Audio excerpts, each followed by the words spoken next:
오늘이 성령 강림 주일입니다.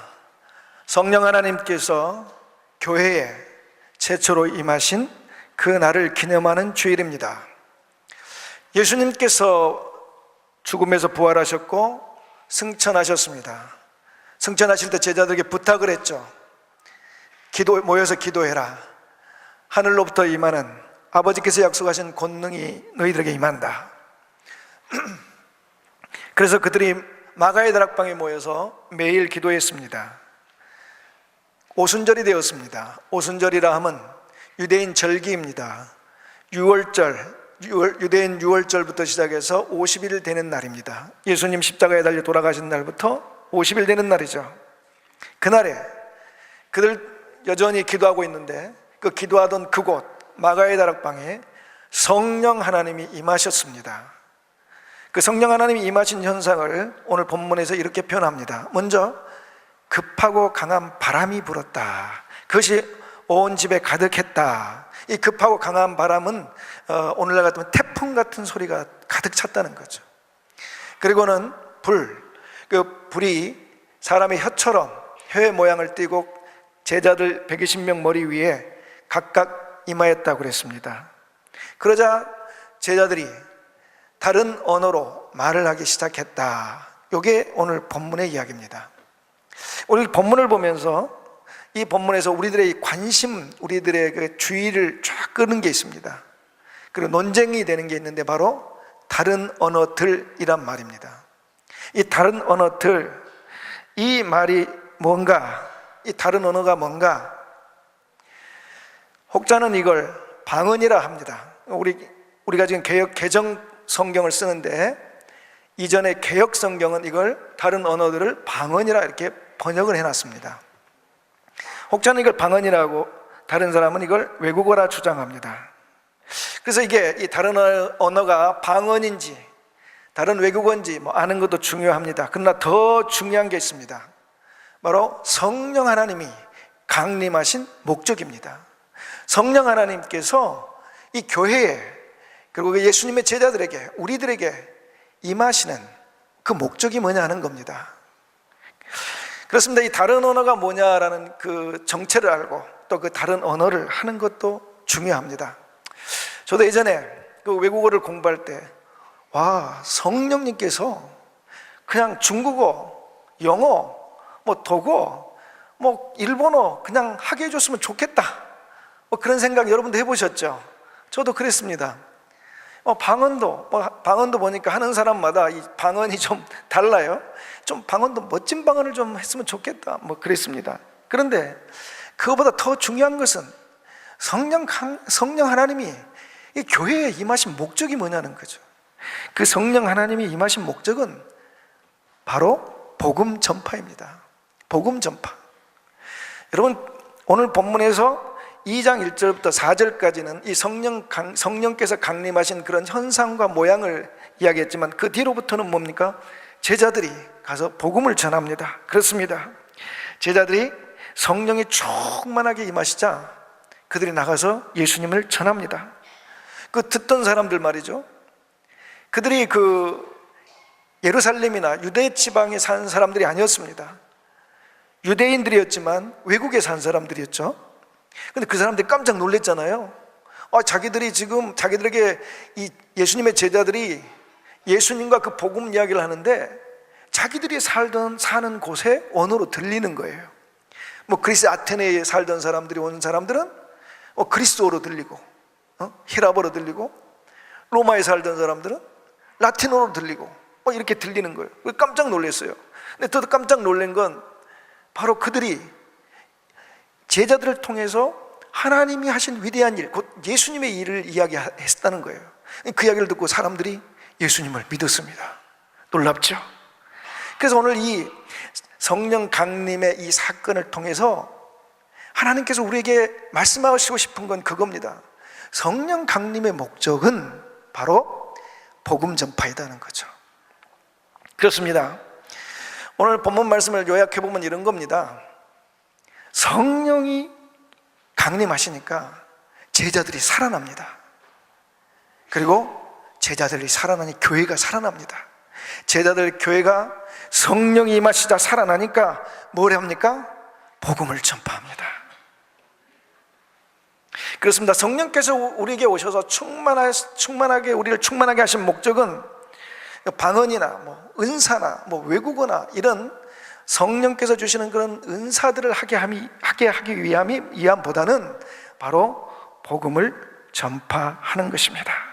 우리 교회도 저와 여러분 모두가 성령 충만해져서 복음을 전파하는, 힘있게 전파하는 성도, 교회 되기를 축원합니다.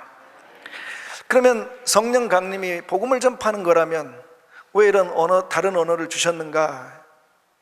바로 이 다른 언어가 복음을 전파하는데 도움이 되기 때문에 그렇습니다. 어떤 도움이 되는지 한번 하나하나 알아봅시다.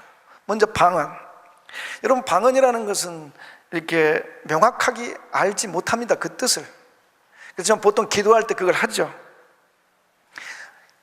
어떤 분은 통변 은사를 받아서 방언을 하는 걸 듣고 또는 하면서 이게 무슨 내용이구나 알기도 합니다. 그렇지만 대부분 잘 그 뜻을 모릅니다. 그런데 왜 성령 충만하면 그런 방언이 나올까? 방언을 하는 이유는 방언 자체가 목적이 아닙니다. 방언을 통해서 기도를 하라고 그럽니다. 기도를 쉽게 도와주는 거죠. 여러분, 우리가 기도해야지라고 마음 먹지만 기도가 잘 안 됩니다. 그렇죠? 기도하려고 앉아서 막 기도하고 하면 막 1시간, 2시간 한 것 같은데 시계 보면 1분 또는 5분 이렇습니다. 기도가 안 돼요. 근데 이제 방언의 도움을 받으면 좀 기도하는데 오랫동안 기도도 할 수 있고 집중도 할 수 있습니다. 여러분, 기도가 매우 중요하죠. 그렇죠? 성령께서 강림하신 곳이 어디입니까?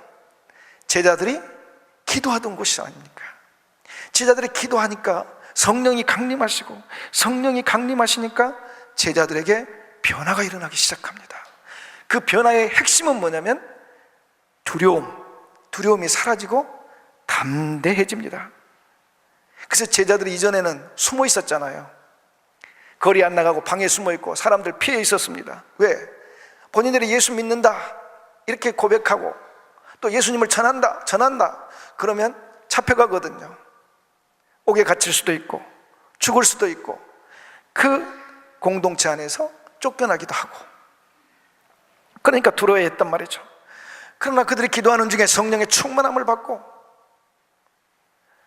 두려움이 사라지고 담대해지니까 거리로 뛰쳐나갑니다. 두려워하던 사람들을 피하지 않고 그들에게 나가서 복음을 전하고 예수님을 전하고 그들의 죄악을 지적하고 회개하라 말하고 이렇게 외치니까 사람들이 어떻게 돼요? 예수님을 믿게 됩니다. 사실 저와 여러분도 이런 제자들과 같이 그렇게 되고 싶잖아요. 그렇죠? 그러려면 성령의 충만함을 받아야 된단 말이죠. 그래서 기도가 필요한 겁니다. 여러분, 우리가 성령 충만했다가도 어떤 때 보면 신앙이 금방 시들시들해집니다. 그렇죠?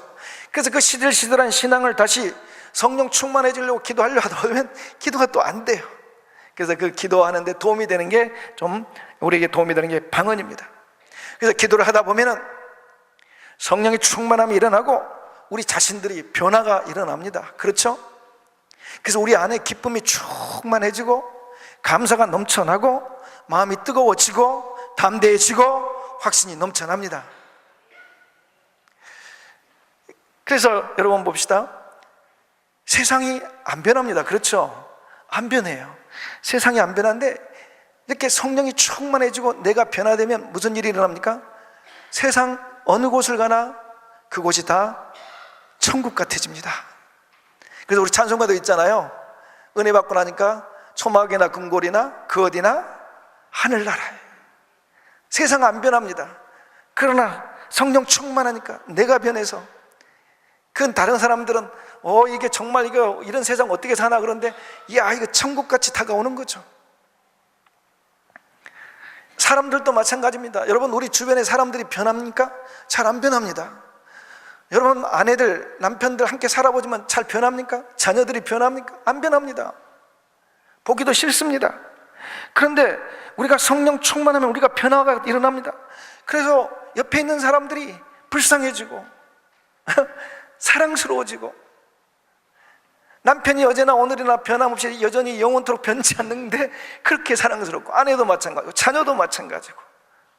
주변 사람은 안 변했는데 누가 변한 겁니까? 내가 변한 겁니다. 용서가 안 되는데 내가 변하니까 용서가 되고 사랑해지고. 환경도 마찬가지입니다. 여러분, 환경, 문제, 이거 잘 안 변합니다. 문제도 정말 산만큼, 태산만큼 우리 앞을 가로막고 있습니다. 염려, 걱정, 근심 가득합니다. 그러나 우리가 성령 충만하니까, 우리가 변하니까 여러분, 환경이나 문제가 되지 않아요. 전혀 안 됩니다. 여러분, 세상이 변하지도 않고 주변 사람들이 변하지도 않고 환경이나 문제도 변하지 않습니다. 누가 변했습니까? 내가 변했습니다. 왜 내가 변했습니까? 성령이 충만하니까 변합니다. 왜 성령 충만해졌습니까? 기도하니까 성령 충만해졌습니다. 그래서 성령 충만하려고 기도하려고 앉아보니까 잘 안 되더라 이거죠. 그래서 성령 하나님께서 우리에게 기도하라고 방언을 주신 줄 믿습니다. 두 번째는 외국어예요. 그렇습니다. 성령 하나님은 우리에게 외국어 주십니다. 그 제자들 있잖아요. 제자들, 그들은 대부분이 갈릴리 사람들이었습니다. 그들은 교육받지 못했습니다. 그들이 외국에 가서 살아본 경험도 거의 없습니다. 그렇잖아요. 그런데 그들에게 성령이 임하시자 그들이 방언이 그게 아니었다면 다른 언어, 곧 외국어를 말하게 된 겁니다.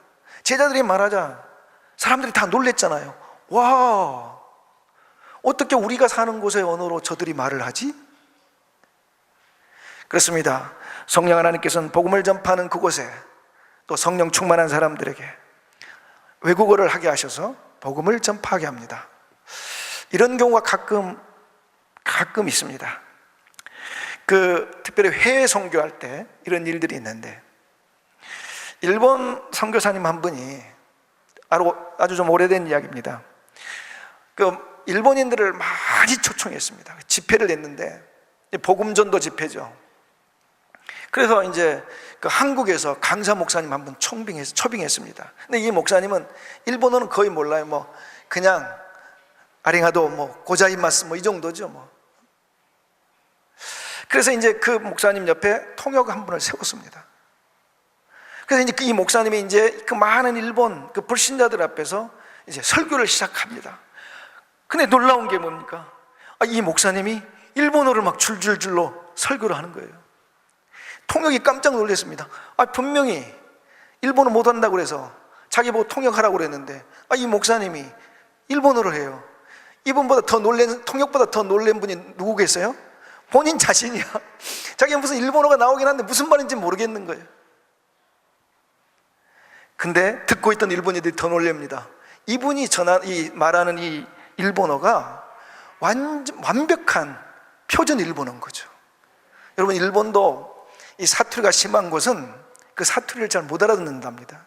근데 이 한국인이 일본어를 전혀 모르는 분이 완벽한 이 표준 일본말로 복음을 전하는 거죠. 그날 많은 일본 사람들이 예수님을 영접하고 구원받았습니다. 그렇습니다. 성령 하나님께서 복음을 전파하는 그곳을, 복음 전파를 위해서 때로는 우리들에게 외국어를 하게 합니다. 여러분, 더 놀란 게 있습니다. 강사 목사님이 강단에서 내려오셨잖아요.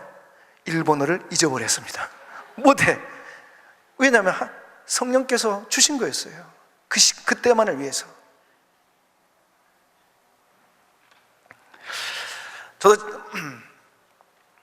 저도 몇 년 전에 필리핀에 갔는데 설교를 해야 되는데 이분들이 영어를 전혀 못해요. 그럼 제가 영어를 하면 통역이 그 부족의 언어로 이렇게 하고, 근데 되게 답답하더라고. 와, 그냥 이 부족의 말을 좀 성령께서 좀 하게 해주셨으면 너무 좋겠다, 이런 생각이 드는 거죠. 어찌됐든 성령께서 방언을 주든 외국어를 말하게 하든 핵심은 바로 우리를 그런 언어를 통해서 성령 충만함을 받고, 그리고 예수 그리스도의 복음을 알아들을 수 있도록 전파하게 하는 줄 믿습니다. 여러분, 무엇을 받든 힘있게 예수님을 전파하는 여러분 되시기를 주의 이름으로 축복합니다.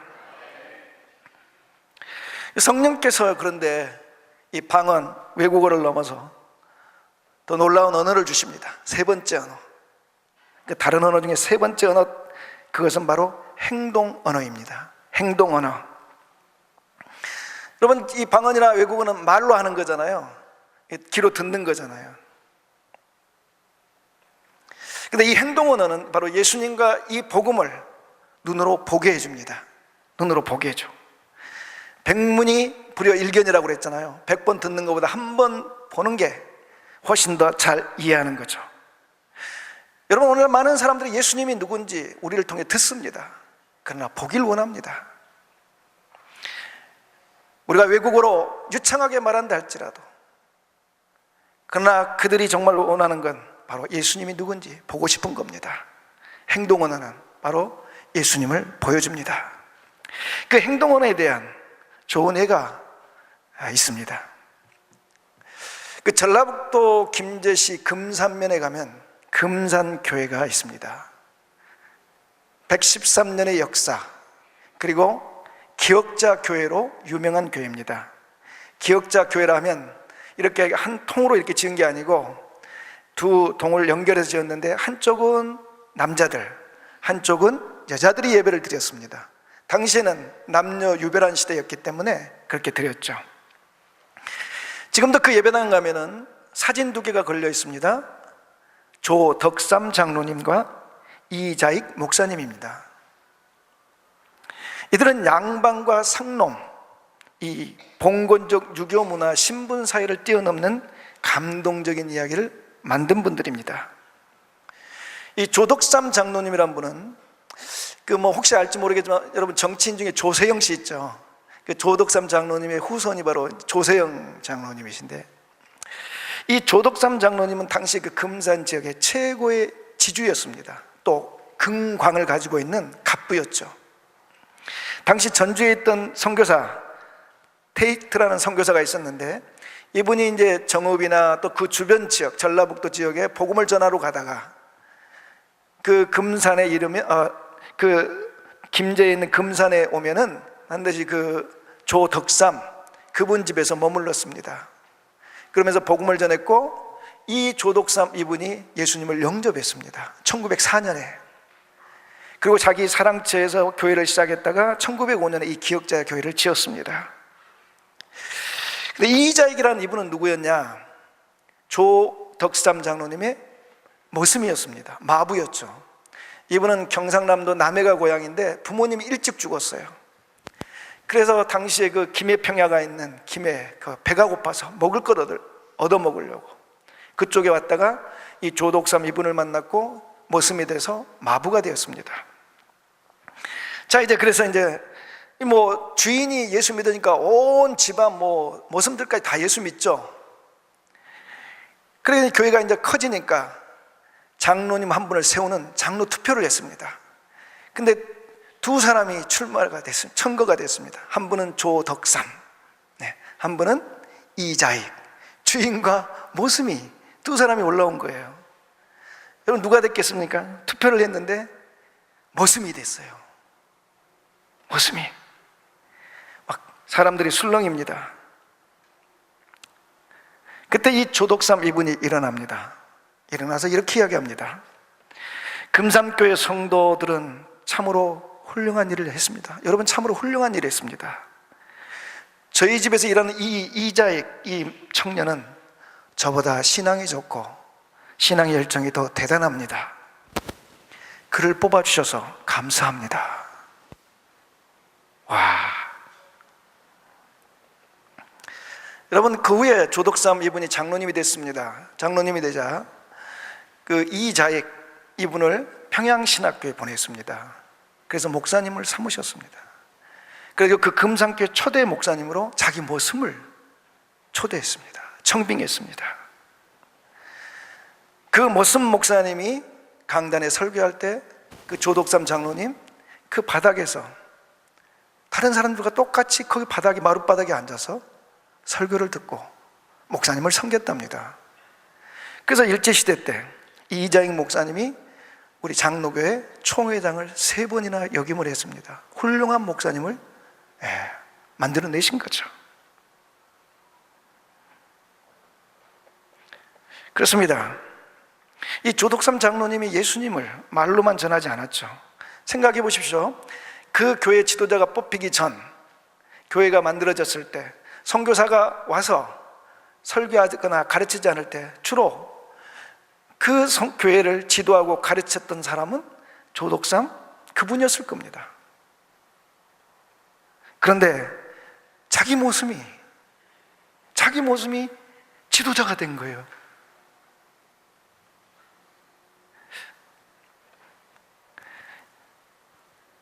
얼마나 이게 놀라운 일입니까? 왜 그랬을까? 왜 이 사람은 이런 결정을 했을까 하는 거죠. 그렇죠? 그는 예수님을 알았기 때문이죠. 예수님이 어떤 분이셨습니까? 예수님이 이렇게 말씀하시잖아요. 내가 온 것은 섬김을 받으려 함이 아니라 섬기려 하고 자기 목숨을 많은 사람의 대속물로 주려 함이다. 예수님이 그렇게 말씀으로 가르쳤습니다. 내가 하나님의 아들이지만 너희들처럼 인간의 육신을 입고 이 땅에 온 목적, 섬김을 받는 게 아니라 섬기려 하는 거다. 내 목숨까지도 너희들을 위해서, 죄인들을 위해서 내가 주러 왔다. 주님이 말로만 가르치지 않았습니다. 주님이 행동으로 보여주셨습니다. 주님이 십자가에 달리셨습니다. 죄 없이 달리셨습니다. 침뱉음을 당하고 비웃음을 당하고 수치를 당했습니다. 참으셨습니다. 못에 창에 주님의 몸이 찢기는 고통을 당했습니다. 피를 흘리기까지 죽기까지 고통당하셨습니다. 하나님 아버지께 버림받는 그 고통을 당하셨습니다. 그럼에도 불구하고 주님께서 자원하여 주님은 생명을 주셨습니다.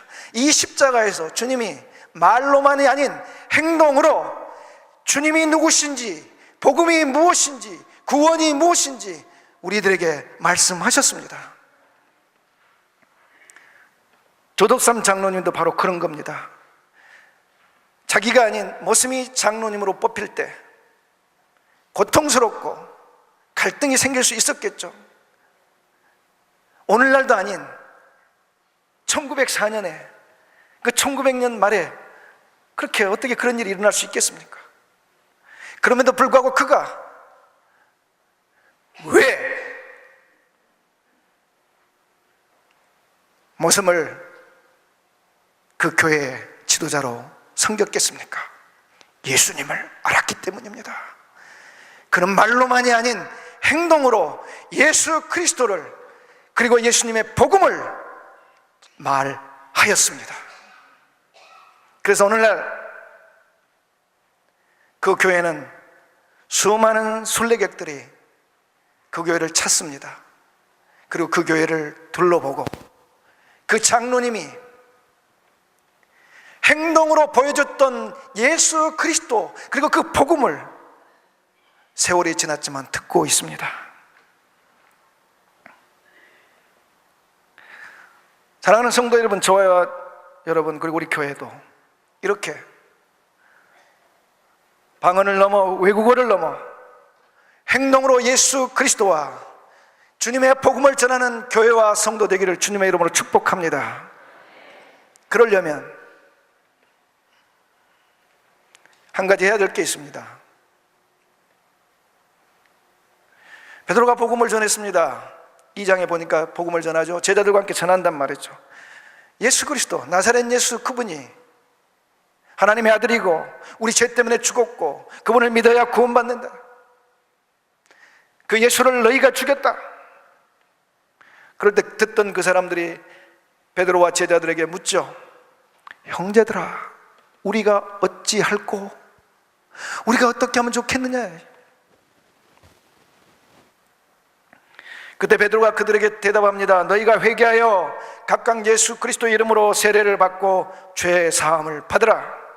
그리하면 성령의 선물을 받으리라. 아멘. 우리는 예수 그리스도 이름으로 세례를 받았습니다. 예수님을 믿어서 제사함을 받았습니다. 그런데 이 베드로의 이야기 속에 우리가 성령 충만을 받고 복음을 힘있게 전하려면 이 베드로의 이 이야기 속에 한 가지 붙들어야 될 말이 있습니다. 그것은 회개입니다.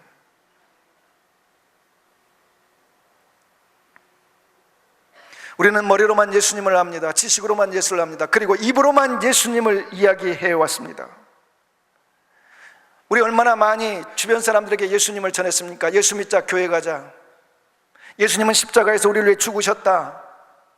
너를 위해 죽으셨다. 우리 입이 아프도록, 때로는 발이 아프도록 찾아가서 이야기하지만 듣지 않습니다. 그래서 우리가 입으로만 예수님을 전한 것을 회개해야 될 줄 믿습니다. 또한 우리가 기도하지 않고 성령 충만함 받지 않는 걸 회개해야 될 줄 믿습니다. 주님, 내가 입으로만 전한 것을 회개합니다. 주님, 내가 기도하지 않은 것을 회개합니다. 우리가 회개하고 우리가 기도하며 성령 충만하게 되면 성령 하나님께서 저와 여러분, 우리 교회를 행동으로 복음을 전하는 하나님의 놀라운 교회와 성도로 만들어 주실 줄 믿습니다. 기도함으로 회개함으로 성령 충만함 받아 우리 주 예수의 복음을 힘있게 전하고 수많은 영혼들을 주 예수 앞으로 돌아오게 하는 저와 여러분, 우리 교회 되시기를 주의 예수의 이름으로 축복합니다.